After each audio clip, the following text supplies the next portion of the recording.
नमस्कार, आप सभी का स्वागत है CIET NCERT द्वारा प्रसारित लाइव इंटरैक्टिव सत्र में। मैं सृजन राजपूत हूँ। मेरे साथ आप देख रहे हैं सांकेतिक भाषा में इस सत्र को आप सभी तक पहुँचाने के लिए जुड़े निर्भय को। निर्भय, आपका भी सत्र में स्वागत है। प्रिय दर्शकों, आप हमें ई-विद्या चैनल नंबर 11 पर देख रहे हैं और साथ ही देख रहे हैं हमारे ऑफिशियल यूट्यूब चैनल्स पर। ये चैनल्स हैं NCERT ऑफिशियल और NCERT PM ई-विद्या कक्षा 11 के यूट्यूब चैनल पर। हमारा ये विशेष सत्र है teaching learning intervention for inclusive classroom का। आइए इस विषय को समावेशी कक्षा के जरिए एक नए नज़रिए से जानते हैं। विषय बता दें, ये कक्षा 11 के बच्चों के लिए हिंदी का सत्र रहेगा और हम पढ़ेंगे अध्याय 6 खाना बदोश। जी हाँ, खाना बदोश शब्द को तो जानेंगे ही, और क्या है ये शब्द, कैसे इसकी रचना इसके रचयिता ने की है और क्या खास होता है जब आप इस शब्द से जुड़े लोगों के बारे में जानते हैं। ये सभी प्रश्न लेकर हम अपने सत्र में अपने एक्सपर्ट से जानेंगे और साथ ही आपको बता दें कि आप हमारे सत्र का हिस्सा कैसे बन सकते हैं। इसके लिए सबसे पहले आप हमारी स्क्रीन पर देख रहे हमारे कॉन्टैक्ट नंबर को नोट कर लीजिए। ये नंबर है 8800440559। साथ ही आप अपने प्रश्न और सुझाव हमें लिख भेजें हमारी मेल ID पर। यह है dts.class11@ciet.nic.in पर। हमारे वे सभी दर्शक जो हमें हमारे YouTube चैनल्स के ज़रिए देख रहे हैं, वे लाइव चैट बॉक्स ऑप्शन में अपने प्रश्न और अपनी प्रतिक्रियाएं हमें लिख भेजें। चलिए समावेशी कक्षा के ज़रिए इस विषय को जानने के लिए आज हमारे साथ स्टूडियो में मौजूद हमारी एक्सपर्ट से मिलते हैं। आप हैं मैम शीतल, प्रिंसिपल हैं आप, राजकीय कन्या उच्चतर माध्यमिक विद्यालय हरकेश नगर, दिल्ली से। मैम नमस्कार, स्वागत है। नमस्कार। सो मैम, सबसे पहले आज हिंदी के इस विषय को जब हम जानने जा रहे हैं तो लेखक को जानना जो है, क्योंकि लेखक को जानने के बाद हम उसकी रचनाओं से जुड़ी जो उसकी शैली है उसको भी जान पाते हैं। कौन है इसके राइटर? इसके लेखक हैं ओम प्रकाश वाल्मीकि। उनके जीवन परिचय को, उनके साहित्यिक परिचय से पहले हम रूबरू हो लेते हैं, उसके बाद इस कहानी के विषय में विस्तार से जानेंगे। जी बिल्कुल। लेखक के परिचय में यदि हम सबसे पहले बात करें तो उनका जन्म 30 जून 1950 को मुजफ्फरनगर उत्तर प्रदेश में हुआ था और उनकी शिक्षा हिंदी साहित्य में ही रही और उन्हें काफ़ी सारे उनके काम के बदले में या उनके काम के रिवॉर्ड के बदले में बहुत सारे पुरस्कारों से नवाजा गया, जैसे डॉक्टर अंबेडकर राष्ट्रीय पुरस्कार, परिवेश सम्मान, न्यू इंडिया बुक पुरस्कार, कथाक्रम सम्मान। इसके अलावा भी उन्हें कई सारे पुरस्कारों से नवाजा गया और ओम प्रकाश वाल्मीकि हिंदी साहित्य जगत का एक बहुत बड़ा नाम है क्योंकि उन्होंने दलित साहित्य के रूप में एक बहुत बेहतरीन कार्य किया। उनकी रचनाओं में हम दलित जीवन का दुख सुख, उपेक्षाएं, त्रासदी, शोषण व अत्याचार का इतना सजीव चित्रण देखते हैं कि यह अन्यत्र देखने के लिए थोड़ा सा दुर्लभ हो जाता है। और उन्होंने अपनी इन्हीं सारी अभिव्यक्तियों को प्रदर्शित करने के लिए हिंदी साहित्य की कई विधाओं का प्रयोग किया, जैसे उन्होंने काव्य भी लिखा, कहानी भी लिखी, आत्मकथा भी लिखी, आलोचनाएं भी लिखी। हम उनके कुछ संग्रहों की बात कर लेते हैं। काव्य संग्रह की बात करें तो यहाँ एक बात और मैं कह देना चाहती हूँ कि आप उनकी कहानी के या किसी भी विधा के शीर्षकों को भी अगर देखेंगे तो आप समझ पाएंगे कि उनमें छुपा जो टीस है, जो दर्द है, वो भी बहुत स्पष्ट हो पाएगा। जैसे उनके काव्य संग्रह सदियों का संताप, बस बहुत हो चुका, अब और नहीं। एकदम स्पष्ट है कि किस तरीके से ओम प्रकाश वाल्मीकि यहाँ अन्याय के खिलाफ अपनी आवाज़ को उठा रहे हैं।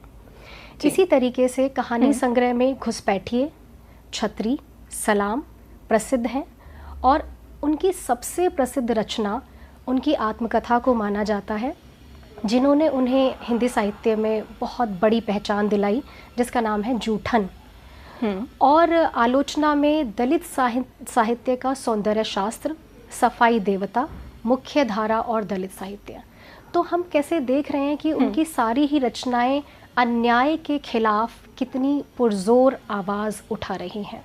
जी जी। ओम प्रकाश जी की रचन शैली को हमने जान लिया है कि वे किस प्रकार के लेखन में पारंगत थे और कैसी उनकी शैली थी। आपसे जानना चाहेंगे मैम, जैसे कि आपने बताया कि जो उनके शीर्षक थे वो अपने आप में पूरी कहानी कहते थे, तो ऐसे में ये जो खानाबदोश शब्द है, ये शीर्षक है, इस पर आपसे जानकारी चाहेंगे। जी बिल्कुल। खानाबदोश का कहानी से क्या संबंध है ये तो हम जानेंगे ही, लेकिन इससे पहले खानाबदोश किन लोगों को कहते हैं ये हमारे दर्शकों को जानना ज़रूरी है।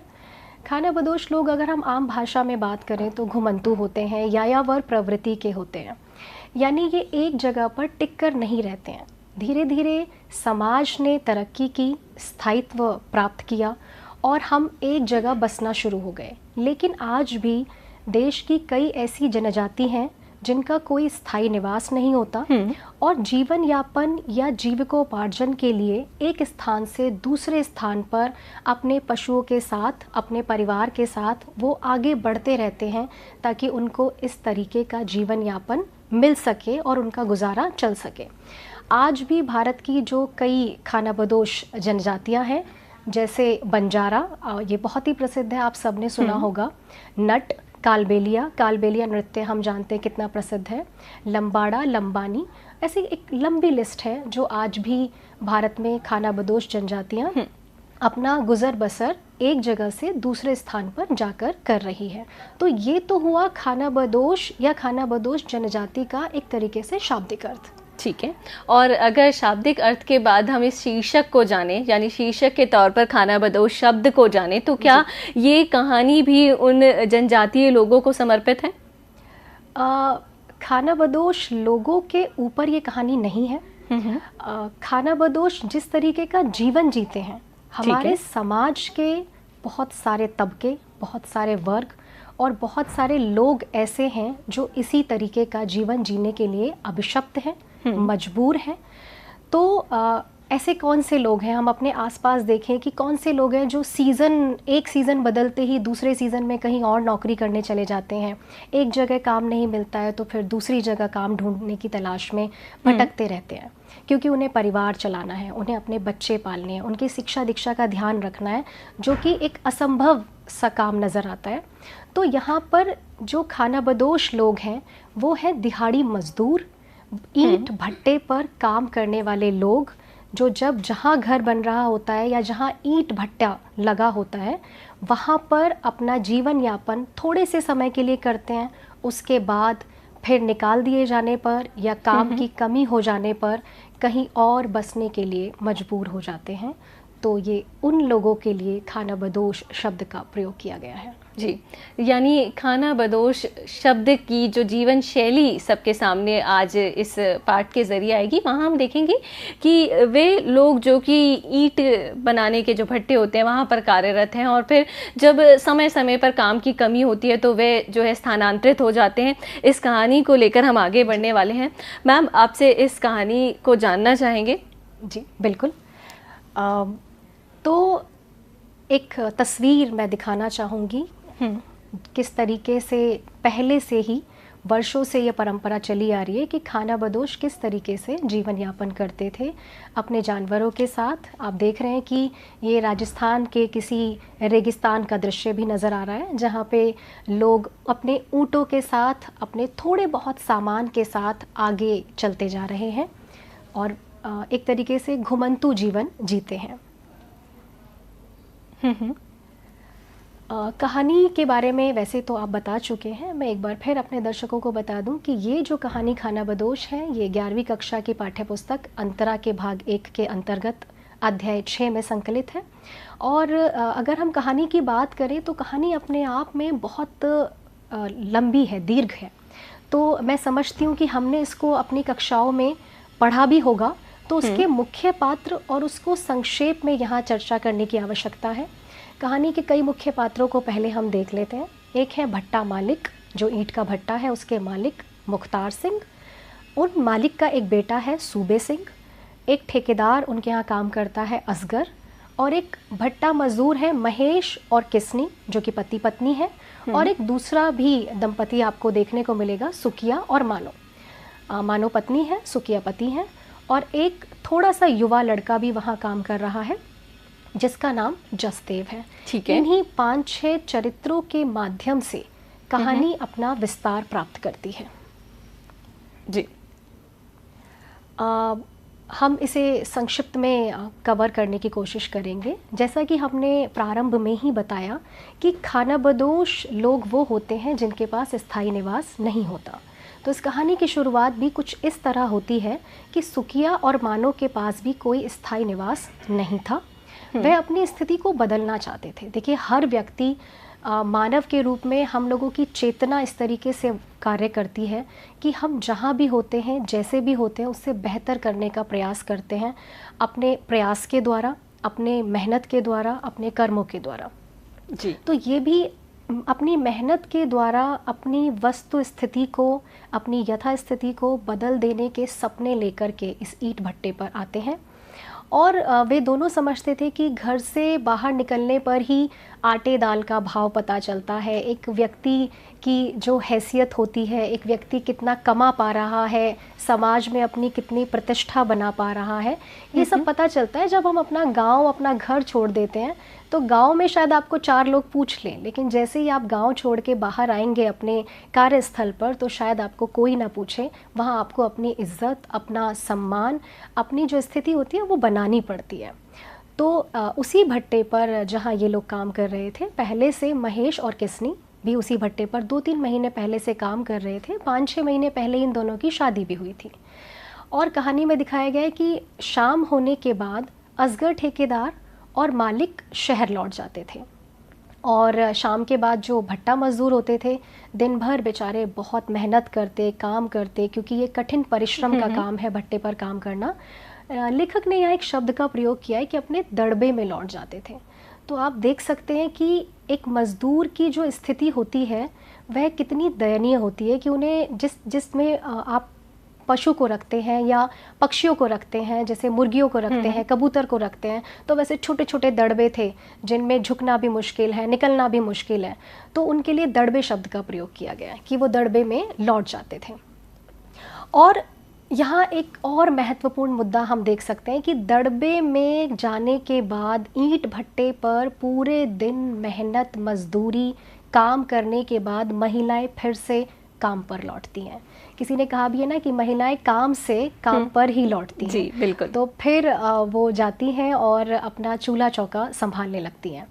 और उनके पास क्या होता है, शहर से दूर एकदम अंधेरी सी जगह जहाँ जानवरों का भय हमेशा बना रहता है, झींगरों की आवाज़ें वहाँ रोज़ आती हैं, और रोशनी के नाम पे एक छोटी सी ढिबरी जल रही होती है और उसमें वो लोग काम करते हैं। तो आम जनजीवन से, शहर से या गांव से भट्टे को जो दूर बनाया जाता है, उसके पीछे एक ये भी कारण है कि एक तो इससे बहुत ज़्यादा वायु प्रदूषण होता है।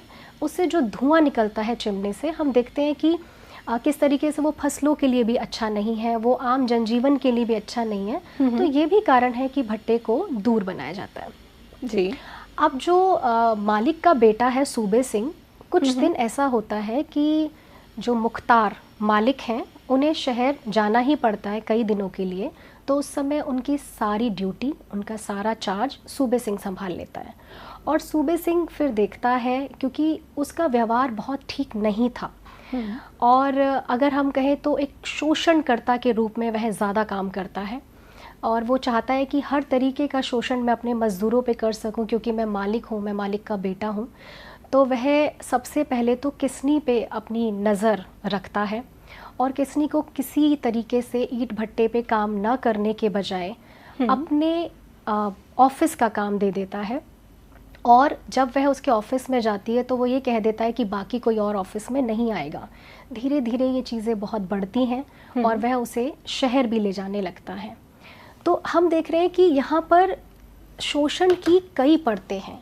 बात सिर्फ ये नहीं है कि मज़दूरों को मज़दूरी समय पे नहीं मिली, मज़दूरों के साथ व्यवहार कैसा किया गया, इसके अतिरिक्त शोषण की कई परतें आप इस कैरेक्टर के माध्यम से देख पा रहे हैं। और प्रलोभन दिया जाता है। जब आप किसी का शोषण करते हैं तो शोषण की कई परतों में उनको प्रलोभन भी दिया जाता है। तो किसी को ट्रांजिस्टर दे दिया जाता है ताकि वो गाने सुन सके और उससे अपने आप को अलग समझ सके। लोगों के पास नहाने के लिए साबुन नहीं है पर उसके पास साबुन है। तो ये बातें देख करके सबको धीरे धीरे समझ आने लगता है कि बदलाव एक गलत दिशा में जा रहा है जी। और उसके पति को शराब के नशे की लत दे दी जाती है और वो उसी में डूबा रहता है। वो अपना शायद जो अपने अंदर का जो भी क्रोध है, जो भी क्षोभ है, वो उसे शराब पीकर निकालना चाहता है। तो मजदूरों के साथ कई अंतर्निहित शोषण हमें एक साथ यहाँ देखने को मिल रहे हैं और एक बार किस्नी के बीमार पड़ने पर यही काम के लिए सूबे सिंह मानो को भी बुला लेता है और मानो तो मेहनत से अपना घर बनाने आई थी, मानो तो अपनी मेहनत से अपनी जगह बनाने आई थी। तो ये सुनकर उसे बड़ा अजीब लगता है, बड़ा आश्चर्य होता है, क्रोध भी आता है। तो हमने शुरू में एक बात की थी कि जसदेव एक कैरेक्टर है जो बहुत युवा है, तो वो लड़का वहाँ पर जाता है। तो सबसे पहले मैं अपने दर्शकों को थोड़ा थोड़ा सा ये चित्रों के माध्यम से दिखा देना चाहती हूँ कि ये महिला मजदूर हैं जिन्हें हम किस्नी के रूप में देख सकते हैं, कितना कठिन परिश्रम ये कर रहे हैं जी। और या फिर हम इसे मानव के रूप में भी देख सकते हैं कि कठिन परिश्रम किस तरीके से महिलाओं को करना पड़ता है। इसके साथ ही बिल्कुल मैम, हम अपने दर्शकों को बता दें क्योंकि ये हमारी समावेशी कक्षा का सत्र है और हमारे साथ जुड़े जो बच्चे हैं उनको सीखने के लिए चीज़ों को नई तरीके से बताने का प्रयास किया जाता है। चित्रों के ज़रिए कहानी को कहना और समझाना ये भी अपने आप में एक वक्तव्य है बात को कहने का। तो आइए हम चित्रों के माध्यम से भी इस कहानी को साथ साथ जान लेते हैं। जी, और ये हमने पुरुष मजदूर के रूप में हम देख सकते हैं, चाहे वो सुकिया हो या किस्नी का पति महेश हो, किस तरीके से मज़दूरों को अपने सिर पे कई बार जितना उनकी कैपेबिलिटी, जितनी क्षमता होती है उससे भी अधिक उठाना पड़ता है। तो ये पुरुष मज़दूर को इंगित करता चित्र है और इससे पहले हमने महिला मज़दूरों का चित्र देखा और इसके साथ ही हम यहाँ ये देखेंगे कि किस तरीके से सिर्फ चाँद की रोशनी में ये चित्र एक बार मैं दिखाना चाहूँगी कि बहुत दूर बसा हुआ, यहाँ तो फिर भी हमने झोपड़ी प्रदर्शित की है, लेकिन वहाँ इससे भी ज़्यादा भयावह दृश्य रहता है रात का, जिसमें दड़बे जैसी स्थिति का वर्णन लेखक ने किया ही है और उनके पास रोशनी भी पर्याप्त नहीं होती है। इसके साथ ही मैं महिलाओं की स्थिति की तरफ भी ध्यान दिलाना चाहती हूँ। कुछ चित्रों का हम साम्यता या जो विभेद है या उनमें जो अंतर है उसको समझना चाहेंगे। अभी हमने देखा कि किस तरीके से वहाँ पर जो महिलाएं हैं वो जब अपने काम पर लौटती हैं तो उनको क्या मिलता है। अभी जो हमारे बच्चे शहरों में रहते हैं और अगर हम देखें तो अभी भारत सरकार की योजना के माध्यम से बहुत सारे घरों में गैस चूल्हा उपलब्ध कराया गया महिलाओं के नाम पर, जो कि एक बहुत बेहतरीन प्रयास है। तो इस तरीके के शायद गैस सिलेंडर और चूल्हे चित्र मैं दिखाना चाहूँगी। हम में से बहुत सारे लोग इससे परिचित हैं कि किस तरीके से हम भोजन बनाते हैं हमारे घरों में, मम्मी या पापा जो भी बनाते हैं, क्योंकि जेंडर और से कई जुड़ा जगह जहाँ पर ये गैस सिलेंडर नहीं उपलब्ध है वहाँ पर जो है चूल्हे के द्वारा लकड़ियों का बालन करके भी जो है महिलाएं खाना बनाती हैं। जी बिल्कुल, और इसका चित्र भी हम देख सकते हैं कि हम मिट्टी का चूल्हा जो अभी भी कई जगह पे गांव में हमें देखने को मिल जाता है, जिसे बड़े मन से वहाँ के लोग बनाते हैं। तो मिट्टी का चूल्हा फिर भी एक आकार, एक प्रकार लिए हुए होता है। इस मिट्टी के चूल्हे पे हालांकि इसके वायु प्रदूषण के साथ और हमारी बीमारियों के साथ गहरा संबंध है, पर फिर भी ये एक तरीका है मिट्टी के चूल्हे पर खाना बनाने का। लेकिन जो मज़दूर थे, क्या उनके पास इतनी भी सुविधाएं थी कि वो ऐसा भी चूल्हा वहाँ परमानेंट बना सकें? तो हम देखेंगे 4 ईंटें रखी, इस चित्र को मैं दिखाना चाहूँगी। 4 ईंटें रखी और उस पर जैसे तैसे हमने खाना बनाने का प्रयास किया। तो ये ईंट का चूल्हा ईंट के भट्टे पे देखने के लिए हमें आसानी से मिलेगा। तो इसी से हम समझ सकते हैं कि सुविधाओं का कितना अभाव हमारे इन मज़दूरों के पास होता है, हमारे इन खानाबदोश जैसी ज़िंदगी जीने वाले लोगों के पास होता है। जी मैम, अपने बच्चों के लिए क्योंकि हम ईंट के भट्टे का जिक्र कर रहे हैं तो बच्चों को हम किस तरह से ईंट का भट्टा बता सकते हैं कि यहाँ पर काम होता है, ये दिखने में कैसा होता है? जी, ईंट के सांचे को लेकर भी आपसे जानना चाहेंगे कि ईंट का निर्माण कैसे होता है? जी, सबसे पहले हम ईंट का भट्टा अपने दर्शकों को दिखाना चाहेंगे। अगर स्क्रीन पे देख पा रहे हैं कि ये ईंट का भट्टा पूरा होता है, ये चिमनी होती है और जिसमें कोयले का प्रयोग करके हम ईंटों को तपाते हैं, पहले ईंटों को बनाते हैं। और बनाने के लिए ईंटों को एक आकार देने के लिए हमारे पास ये स्क्रीन पे शायद दर्शक अच्छे से देख पा रहे होंगे, ईंट का भट्टा। और इसके साथ ही जो ईंट का साँचा होता है, पहले उसका एक आकार बना लिया जाता है जिससे कि हमारी ईंटों को एकदम समान आकार मिल सके। उस सांचे में हम फिर ईंट को रखते हैं, बनाते हैं और फिर तपाते हैं, जो कि तपाने वाला काम बहुत ही मुश्किल होता है, बहुत खतरनाक काम भी होता है। तो ये हम ईंट का सांचा देख पा रहे हैं। जी, कड़ी धूप और इस तरह से तपती भट्टी में जो है ईंटों का निर्माण होता है, तो वाकई हम इस दृश्य को समझ पा रहे हैं कि ये जो दृश्य है ये मजदूरों के लिए बहुत ही मेहनत भरा रहता होगा, चैलेंजिंग भी रहता होगा। मैम, कहानी में आगे बढ़ना चाहेंगे और देखते हैं मैम, अगर इस परिवार के साथ छोटे बच्चे जुड़े हों तो उनकी पढ़ाई को लेकर भी कोई सुविधा नहीं है, शायद उनको भी फिर आगे चल के इसी लाइफस्टाइल को, जीवन शैली को फॉलो करना पड़ता होगा और वे स्कूल नहीं जा पाते होंगे। मैम, कहानी में हमें आगे क्या जानने को मिलेगा? जी, अब हमने कहानी जहाँ छोड़ी थी चित्रों को दिखाने से पहले कि किस तरीके से जो किसनी के साथ हो रहा था वही सूबे सिंह मानो के साथ भी करना चाहता था। और मानो अपनी मेहनत से अपना घर बनाना चाहती थी या अपने सपने पूरा करना चाहती थी, तो वो मना कर देती है। और जसदेव जब जाता है कि आप मुझे बता दीजिए ऑफिस का जो भी काम है वो मैं कर दूंगा, तो ऐसे में सूबे सिंह को बहुत क्रोध आता है, क्योंकि वो अहंकारी है, वो अपने आप में ये मान के चल रहा है कि वो तो पैसे वाला है, वो एक मज़दूर वर्ग से नहीं आता है। तो वह जसदेव की बहुत पिटाई करता है। मैं यहाँ दर्शकों को एक और चित्र दिखाना चाहूँगी, किस तरीके से यहाँ ये जसदेव एक छोटा सा बालक है और उस पर हाथ उठाया जाता है। अमीरी गरीबी दूसरी बात है, शोषण एक अलग बात है। क्या हमें ये किसी ने अधिकार दिया है कि मज़दूरों के कोई अधिकार नहीं होंगे और हम उन पर इस तरीके से हाथ उठा सकते हैं? तो जसदेव को बहुत ज़्यादा पीटा जाता है और पीटने के बाद जसदेव अपने दड़बे में चला जाता है। उस दिन बहुत सन्नाटा छा जाता है। मानो को बहुत चिंता होती है कि जसदेव मेरी वजह से पिटा है, तो मैं उसके लिए खाना बना लेती हूँ। देखिए, यहाँ ओम प्रकाश वाल्मीकि ने, हमने शुरू में भी बात की कि किस तरीके से एक नहीं कई मुद्दों को उठाया है। खाना बनाने सिर्फ महिला जा रही है। जब मज़दूरों का शोषण हो रहा है तो यहाँ वर्ग संघर्ष की बात की गई है कि किस तरीके से वर्ग में संघर्ष है और विभेद है। इसके बाद एक और संघर्ष हम देखेंगे कि जसदेव को जब खाना बनाकर के मानो ले जाती है तो बड़ी दुखद स्थिति है कि जसदेव उसके हाथ का खाना नहीं खाता। यानी क्या आज भी 21वीं शताब्दी में ये यौन शोषण महिलाओं के साथ, काम की गैर बराबरी महिलाओं के साथ, मजदूरों का वर्ग संघर्ष सभी के साथ, और ये जातीय संघर्ष क्या चलता रहेगा? ये प्रश्न उठाने की कोशिश की गई है। तो पति कहता भी है कि वो तुम्हारे हाथ का खाना नहीं खाएगा क्योंकि वो ब्राह्मण वर्ग से है और हम सामाजिक आर्थिक रूप से कहीं दूसरे वर्ग से आ रहे हैं जिनके साथ शुरू से अन्याय हुआ है।